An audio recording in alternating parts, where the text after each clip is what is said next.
Nah, mulai bab ini kita akan membahas mengenai termokimia. Apa itu termokimia? Allah Subhanahu wa Ta'ala telah menciptakan alam semesta, yaitu alam materi beserta energi di dalamnya. Manusia tinggal memanfaatkan saja energi tersebut. Manusia dapat mengubah bentuk energi ke bentuk lainnya. Misalnya, ketika menyetrika baju, kita mengubah energi listrik menjadi energi panas. Jumlah energi di alam selalu tetap, ini yang disebut dengan hukum kekekalan energi. Nah, cabang ilmu kimia yang mempelajari hubungan antara kalor atau energi panas dengan ilmu kimia disebut dengan nama termokimia. Bagaimanakah pentingnya mempelajari termokimia? Baiklah, kita perhatikan video berikut ini.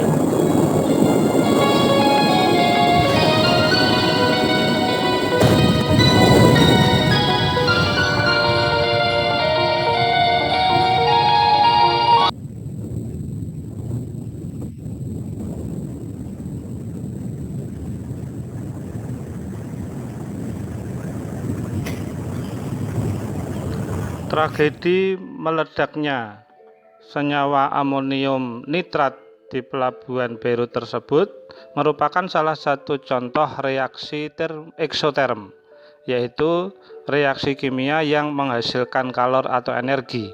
Reaksi sebaliknya, yaitu yang membutuhkan atau menyerap energi, disebut reaksi endoterm. Nah, sekarang kita belajar mengenai sistem dan lingkungan untuk menjelaskan apakah itu reaksi eksoterm dan apakah itu reaksi endoterm.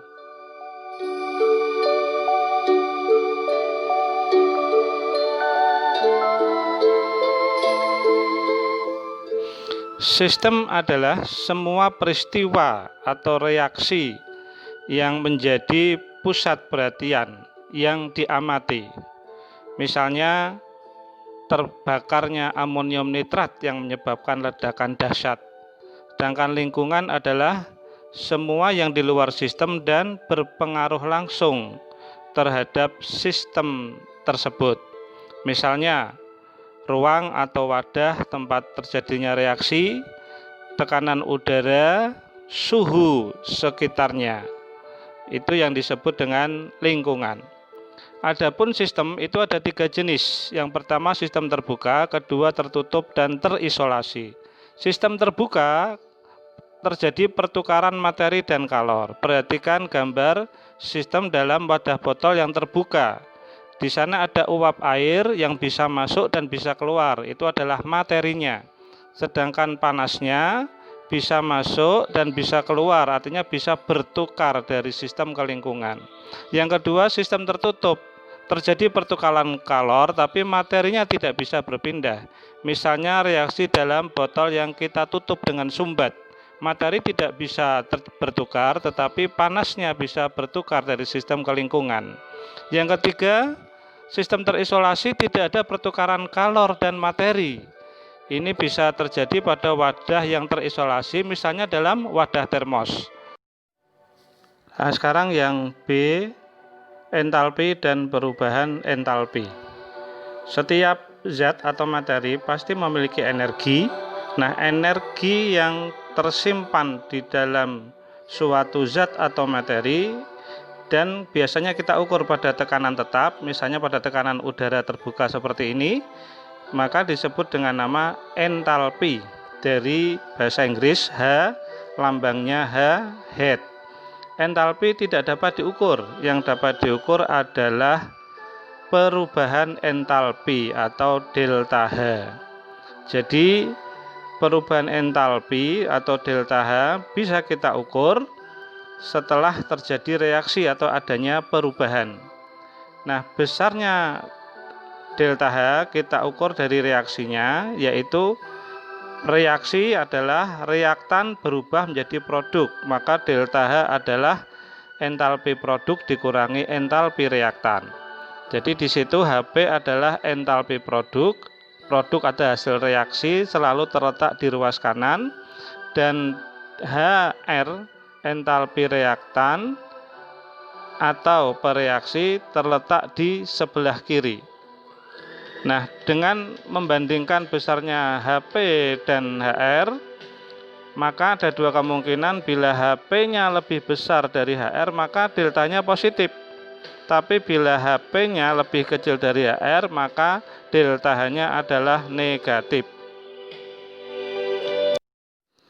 Nah, berikutnya yang C adalah reaksi eksoterm dan reaksi endoterm. Apakah perbedaan masing-masing? Satu, kita bahas reaksi eksoterm. Cirinya, A, sistemnya melepaskan panas atau kalor ke lingkungan. Karena dia melepaskan kalor ke lingkungan, maka dibandingkan harga entalpi produk dan entalpi reaktannya, maka yang B, harga HP-nya lebih kecil dari HR, jadi deltanya negatif. Perhatikan gambar bagian di bawahnya, sistem memberikan kalornya kepada lingkungan, jadi deltanya negatif. Yang kedua, reaksi endoterm, cirinya sistemnya menyerap kalor dari lingkungan atau menerima kalor dari lingkungan. Karena dia menyerap kalor, maka yang B itu HP atau entalpi produknya lebih besar dari entalpi reaktannya, sehingga harga deltanya adalah positif. Perhatikan bagiannya, lingkungan memberikan energi kepada sistem.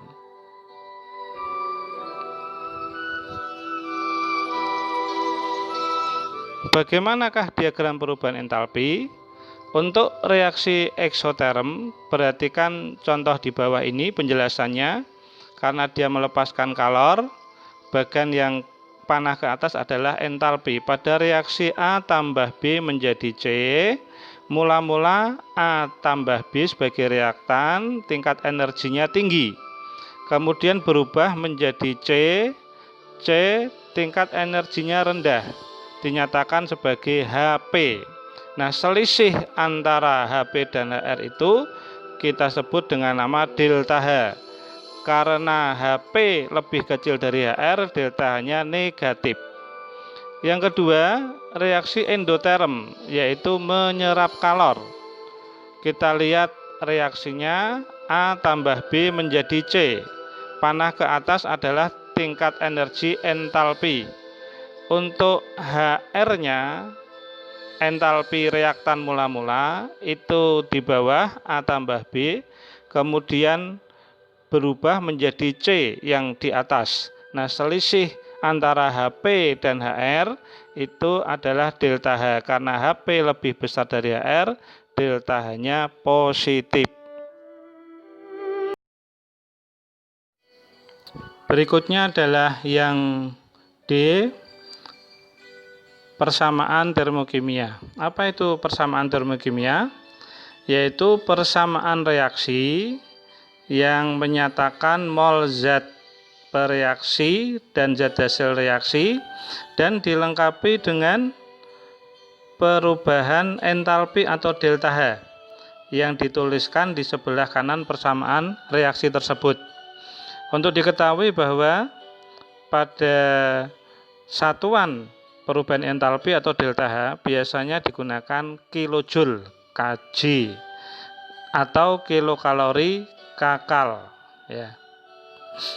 Contohnya nomor 1, pada pembentukan 1 mol air dari gas hidrogen dan gas oksigen. Bagaimanakah penulisan persamaan termokimianya? Ada dua bentuk. Yang pertama dalam menuliskan kalor reaksinya, yang kedua dengan persamaan termokimia menggunakan delta H. Kalau dengan penulisan kalor reaksi, karena di situ menghasilkan energi sebesar 285,5 kJ, maka 285,5 kJ ditambahkan di sebelah kanan. Kalau dalam bentuk persamaan termokimia dengan delta H, karena dia menghasilkan energi, delta H-nya bertanda negatif minus 285,5 kJ. Jadi reaksi eksoterm delta H-nya bertanda negatif ya. Jadi reaksinya tetap disetarakan dulu. Yang kedua, contohnya persamaan penguraian 1 mol gas hidrogen klorida menjadi gas hidrogen dan gas klorin. Bagaimanakah persamaan termokimianya? Caranya sama. Yang pertama bisa kita tulis dalam bentuk kalau reaksi, karena di sini memerlukan energi, maka energi yang diperlukan dituliskan di sebelah kiri tanda panah. Jadi HCl ditambah 44 kJ menghasilkan H2 dan Cl2. Itu persamaan reaksinya, koefisiennya H2 setengah, Cl2 setengah. Atau karena di sini memerlukan energi reaksi endoterm, dituliskan dalam bentuk delta H, di ujung kanan deltanya plus 44 kJ. Jadi pada reaksi endoterm delta H bertanda positif. Dengan demikian bisa kita simpulkan bahwa pertama untuk reaksi eksoterm ada kata menghasilkan atau membebaskan atau memberikan kalor, maka harga delta H-nya min ya, bertanda negatif. Yang kedua, reaksi endoterm biasanya menggunakan kata memerlukan atau membutuhkan atau menyerap kalor. Harga delta-nya bertanda plus atau positif.